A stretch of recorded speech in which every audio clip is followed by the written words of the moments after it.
안녕하세요. 오늘 저희가 함께 분석해 볼 자료는요. 일론 머스크가 AI의 미래에 대해 내놓은 아주 흥미로운 진단입니다. 앞으로 한 3년에서 7년, 이 짧은 기간 안에 AI가 우리를 스타트rek의 유토피아로 이끌지 아니면 터미네이터 같은 디스토피아로 밀어넣을지 그 갈림길에 서 있다는 건데요.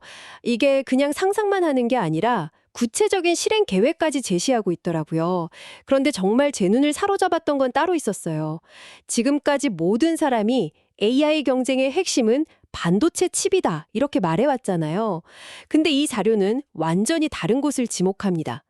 AI 발전의 진짜 병목은 칩이 아니라 바로 전력이라는 거예요. 와, 저는 이 부분 읽으면서 진짜 의외라고 생각했어요. 네, 맞아요. 공상과학 영화 제목 같은 비유가 나오지만 내용은 지극히 현실적이고 또 기술적인 문제들을 다루고 있죠. 오늘 이 자료들을 바탕으로 AI의 미래를 결정할 두 가지 큰 축, 그러니까 어떻게 통제할 것인가 하는 거버넌스의 문제, 그리고 무엇이 발전을 가로막는가 하는 이 물리적 인프라의 문제를 아주 깊이 파고들어 보겠습니다. 아마 듣고 나시면 AI를 둘러싼 세상의 판이 어떻게 돌아가고 있는지 훨씬 선명하게 보이실 겁니다. 좋습니다. 자, 그럼 먼저 스타트렉 때 터미네이터 구도부터 시작해보죠. 사실 이런 비유를 들으면 당장이라도 뭐 지각 있는 로봇이 반란을 일으킬 것 같지만 자료의 초점은 그게 아니더라고요. 그렇죠. 지금 당장 우리 손에 있는 이 강력한 AI 시스템을 어떻게 관리할 거냐, 바로 이 문제에 집중하고 있었어요. 첫 번째 핵심으로 진실 추구를 현실로 만들자고 하는데 이건 좀 추상적으로 들리기도 해요. 그렇죠. 구호처럼 들리기 쉬운데요. 자료가 말하는 건 그런 막연한 이야기가 아닙니다. 아주 구체적으로 측정하고 검증할 수 있는 세 가지 장치를 만들자는 거예요. 첫째는 AI를 시장에 내놓기 전에 독립적인 제3자 기관이 미리 평가를 하는 겁니다. 아, 미리요? 네, 마치 신차를 출시하기 전에 충돌 테스트를 하는 것처럼요. 이 AI가 사이버 공격을 얼마나 잘하는지, 생화학 무기 개발에 악용될 소지는 없는지, 심지어 사람을 교묘하게 속이는 능력은 어느 정도인지 이런 것들을 꼼꼼하게 테스트하는 거죠. 아, 그러니까 개발사가 우리 AI는 안전합니다, 이렇게 말만 하는 게 아니라 외부에서 객관적으로 검증을 받으라는 거군요. 그럼 두 번째는 뭔가요? 두 번째는 일단 출시된 후에도 계속 감시하는 지속적인 운영 모니터링입니다. 사용자들이 AI를 탈옥시켜서 위험한 용도로 쓰자고 시도하는 경우가 있잖아요. 네네, 있죠. 그런 비정상적인 활동이나 예상치 못한 이상 징후가 없는지 실시간으로 지켜봐야 한다는 겁니다. 그리고 마지막 세 번째가 어쩌면 가장 중요할 수 있는데 바로 명확한 법적 책임이에요. 만약에 AI 시스템이 대규모 금융사기를 저지르거나 사회 기반 시설을 마비시키는 그런 큰 사고를 쳤을 때 그 책임을 누가 질 것인지를 법으로 명확히 하자는 거죠. 아, 듣고 보니 책임을 명확히 하는 게 핵심 같네요. 개발사가 뭐 수조 원의 손해배상 책임을 질 수 있다고 생각하면 일단 출시하고 보자, 이런 식으로는 절대 못하겠군요. 바로 그겁니다. 빨리가 아니라 안전하게 출시할 동기가 확실히 생기겠어요. 네, 그게 바로 스타트랙으로 가는 길의 첫걸음이라는 거죠. 반대로 이런 장치 없이 AI가 무슨 일을 저지를지 일이 터진 후에야 알게 되는 상황. 그게 바로 터미네이터로 가는 길이고요. 이 이야기가 자연스럽게 두 번째 요점, AI를 단순한 앱이 아니라 핵심 사회 기반 시설처럼 다뤄야 한다는 주장으로 이어지는 것 같아요. 그런데 앱이랑 사회 기반 시설은 구체적으로 어떻게 다른 건가요? 좀 와닿지가 않아서요. 아주 좋은 질문입니다. 앱은 잘못되면 그냥 내 스마트폰에서 삭제하면 그만이죠. 그렇죠. 최악의 경우 앱 개발사가 망하는 정도고요. 하지만 전력망이나 금융 시스템, 수도 시설 같은 사회 기반 시설은 한 번 멈추면 사회 전체가 마비되잖아요. 자료는 앞으로 AI가 점점 더 그런 사회의 핵심적인 역할을 하게 될 거라고 보는 겁니다. 당장 3년에서 7년 안에 가장 큰 위험은요, 영화처럼 로봇 군단이 쳐들어오는 게 아니에요. 그럼 뭔가요? AI가 기존의 위협들을 엄청난 규모로 증폭시키는 겁니다. 예를 들면 한 명의 해커가 AI를 이용해서 동시에 수백만 명에게 각자에게 딱 맞는 그런 맞춤형 피싱 이메일을 보내고요. 소프트웨어의 보안 취약점을 순식간에 수천 개씩 찾아내서 공격하는 거죠. 와, 상상만 해도 끔찍하네요. 사회 전체가 순식간에 혼란에 빠질 수 있겠어요. 그럼 그걸 막기 위한 최소한의 안전장치라는 건 어떤 게 있을까요? 우선 피싱 공격을 원천적으로 막을 수 있는 강력한 신원 인증 기술을 보편화해야 하고요. 또 AI 에이전트에게 처음부터 너무 많은 권한을 주면 안 됩니다. 아, 최소한의 권한만. 네, 딱 필요한 최소한의 권한만 주고 특히 돈을 결제하거나 프로그램을 배포하는 것처럼 민감한 작업을 할 때는 사람이 최종 승인을 하거나 문제가 생겼을 때 즉시 모든 걸 중단시킬 수 있는 일종의 킬 스위치를 반드시 마련해둬야 한다는 거죠. 핵심은 AI의 실수나 오용이 걷잡을 수 없이 퍼져나가는 그 파급 범위를 처음부터 좁게 설계하는 겁니다. 알겠습니다. 그런데 여기서 정말 흥미로우면서도 한편으로는 고개가 갸우뚱해지는 주장이 나와요. 진보 자체를 늦추자는 게 아니라 위험한 능력의 확산만 늦추자는 건데요. 잠깐만요. 그게 현실적으로 가능한가요? 한번 개발된 기술은 어떻게든 퍼져나가는 게 보통 아닌가요? 마치 핵무기 기술처럼요. 네, 많은 사람들이 그렇게 생각하죠. 그래서 자료는 아주 현실적인 단계별 접근법을 제안합니다. 모든 AI 기술을 다 막자는 게 아니에요. 아, 그런 건 아니고요. 네, 일반적인 성능을 가진 모델, 예를 들어서 글을 쓰고 그림을 그리는 수준의 AI는 널리 공개해서 많은 사람들이 혜택을 누리게 하자는 겁니다.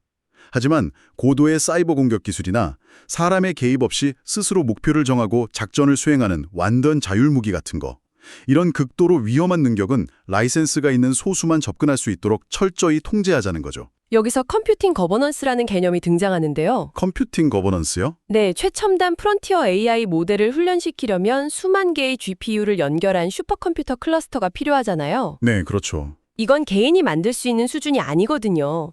이런 초대형 연산 자원을 누가 구축하고 사용하는지 정부 차원에서 파악하고 허가하자는 겁니다. 위험한 능력을 개발할 수 있는 공장 자체를 관리하자는 아이디어죠. 아, 공장을 관리한다는 비유가 확 와닿네요. 기술 자체의 전파를 막는 것보다 훨씬 현실적인 방법일 수 있겠어요. 그런데 이런 기술적인 문제 말고도 자료에서는 인간적인 측면, 특히 지위 붕괴의 덫을 피해야 한다는 점을 아주 강하게 경고하고 있어요. 맞습니다. 이 부분이 어쩌면 AI가 사회에 미칠 가장 즉각적인 충격일 수 있습니다.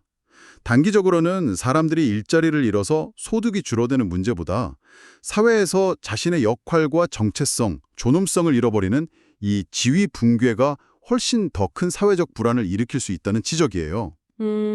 걱정 마세요. 정부가 재교육시켜드립니다. 같은 막연한 약속으로는 사람들의 불안감을 해소할 수 없다는 거죠. 그렇죠. 내가 평생 해온 일이 쓸모 없어졌다는 느낌은 이게 돈 문제 이상의 상실감을 줄 테니까요. 맞아요. 그래서 구체적인 대안들을 제시했던데요. 네.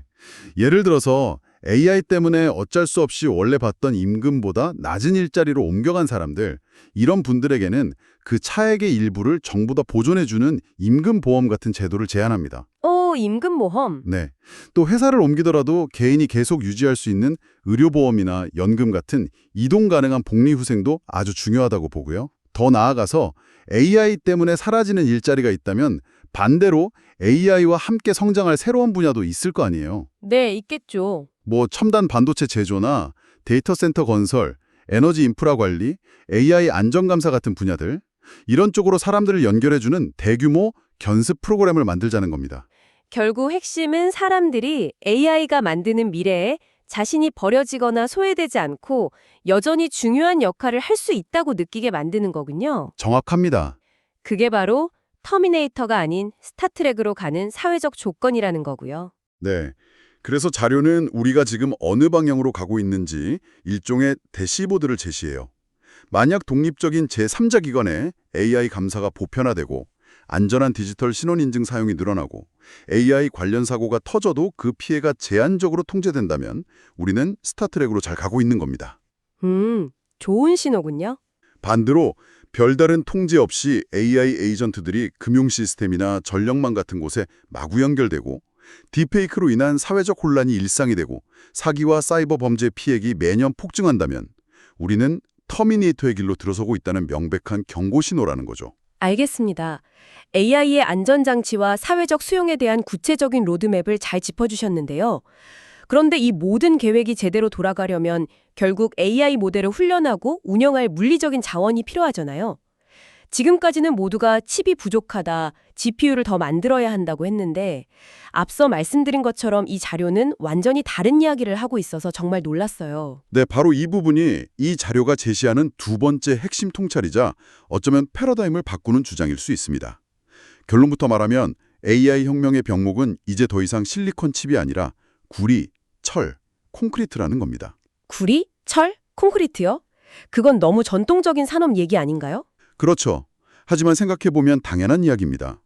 최첨단 AI 칩도 전기가 없으면 그냥 아주 비싼 돌멩이나 모래덩어리에 불과니까요. 아, 그렇네요. 이건 단순히 데이터 센터에 플러그를 꽂는 차원의 문제가 아니에요.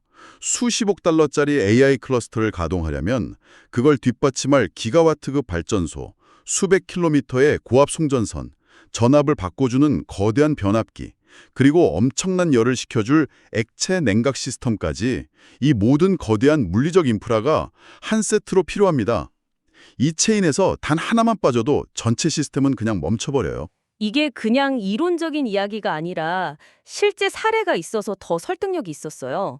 그 xAI가 콜로서스라는 슈퍼컴퓨터를 짓는 이야기가 나왔잖아요. 아주 대표적인 사례죠.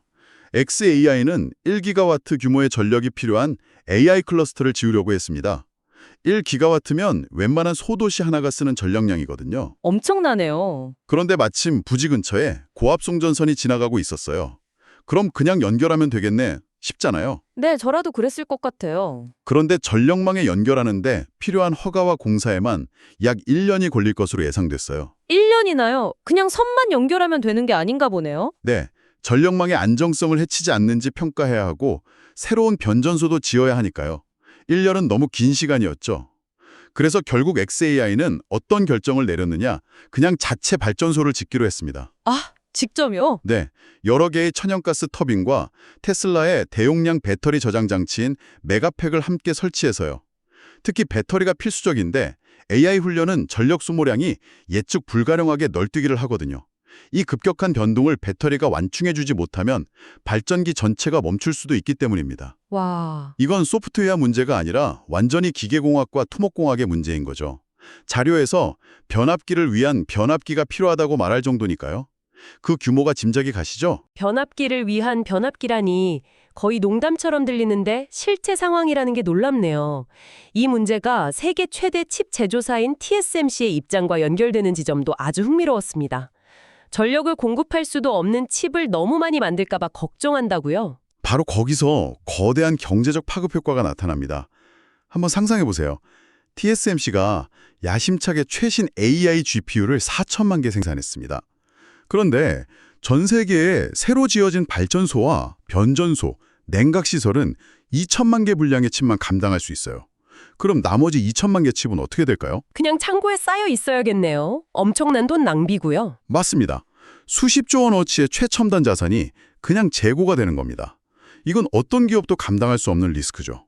결국 물리적 인프라 구축 속도라는 병목 현상이 최첨단 반도체 칩의 생산 속도 자체를 조절하게 되는 뭐랄까 주객이 전도되는 현상이 나타나는 겁니다. 아, AI 성장을 제한하는 요인의 우선순위가 완전히 바뀐 거죠. 이제 진짜 희소 자원은 칙 설계 능력이 아니라 제때 발전소를 짓고 변압기를 구하고 냉각 시스템을 설치할 수 있는 능력이 된 겁니다. 그렇다면 에너지와 인프라 구축 능력이 핵심 경쟁력이 된다는 건데 자료에서는 이 점이 중국에게 예상치 못한 전략적 이점을 준다고 분석했어요. 이건 왜 그런 건가요? 더 큰 지정학적 그림과 연결되는 부분입니다. 자료에 따르면 중국은 원자력, 석탄, 태양광 발전소와 초고압 송전망 같은 전력 인프라를 서방 세계, 특히 미국보다 훨씬 빠른 속도로 건설하고 있습니다. 머스크의 주장은 앞으로 중국이 미국보다 더 뛰어난 칩을 개발해서가 아니라 더 많은 AI 연산을 실제로 실행할 수 있는 압도적인 전력 생산 능력을 통해 AI 패권을 장악할 수 있다는 겁니다. 칩 성능이 좀 떨어져도 그걸 대량으로 돌릴 수 있는 힘이 있으면 이길 수 있다는 거군요. 네, 특히 그게 중요해지는 이유는 최첨단 칩의 성능 향상 속도가 예전만 못하기 때문입니다. 3나노에서 2나노 공정으로 넘어가도 성능 향상 폭은 점점 줄어들고 있거든요. 맞아요. 이런 상황에서는 최신 칩 몇 개를 쓰는 것보다 약간 구형 칩이라도 수백만 개를 동시에 연결해서 병렬로 계산하는 규모의 힘이 더 중요해질 수 있습니다. 그리고 그 규모를 뒷받침하는 건 결국 전력이죠. 발전소만 짓는다고 끝나는 문제도 아니라고 했죠. 변압기랑 냉각 시스템이 또 다른 숨겨진 복병이라고요? 그렇습니다. 변압기는 발전소에서 온 수십만 볼트의 초고압 전기를 데이터 센터 칩이 사용할 수 있는 낮은 전압으로 바꿔주는 필수 장비인데요. 지금 전 세계적으로 수요가 폭발해서 구하기가 너무 힘듭니다. 주문하면 1년, 2년씩 기다려야 할 정도예요. 그렇게나 오래요? 네, 냉각은 그 자체로 또 다른 거대한 공학적 도전 과제가 되고 있고요. 최신 AI 클러스터는 너무 많은 열을 내뿜어서 이제 선풍기 같은 공냉식으로는 어림도 없고 파이프에 냉각수를 흘려보내는 액체 냉각 방식이 필수입니다. 그런데 이건 수백 개의 밸브와 펌프로 이루어진 아주 복잡한 배관 시스템이거든요. 이 파이프라인 하나만 잘못돼서 터지면 수십억 달러짜리 데이터 센터 전체가 물에 잠겨 파괴될 수 있습니다. 와. 이제 AI는 반도체 공학의 문제를 넘어서서 연력학, 유체역학의 문제가 됐다는 말이 실감이 나네요. 네. 그래서 이 거대한 패러다임 전환을 요약하는 자료의 한 문장이 정말 인상 깊었습니다. AI 혁명은 더 이상 지능을 생산하는 능력에 의해 제한받지 않는다. 이제는 에너지를 변환하고 열을 제거하는 능력에 의해 제한된다. 정보 처리의 병목에서 물리적 인프라의 병목으로 문제의 본질이 완전히 이동했다는 선언이죠. 오늘 제공해 주신 자료를 통해 정말 거대한 두 가지 아이디어를 살펴본 것 같습니다. 첫째는 막연한 두려움이 아니라 감사와 책임, 또 사회적 전환 관리라는 구체적인 실행 계획을 통해 AI를 스타트랙의 미래로 이끌어야 한다는 단기 로드맵이었고요. 네, 둘째는 AI 패권 경쟁의 무대가 반도체 설계실에서 발전소와 변압기 건설 현장으로 옮겨가고 있다는 그야말로 판을 뒤엎는 관점의 전환이었습니다. 맞습니다. 이 분석은 AI를 둘러싼 논의의 프레임을 완전히 바꿔놓습니다.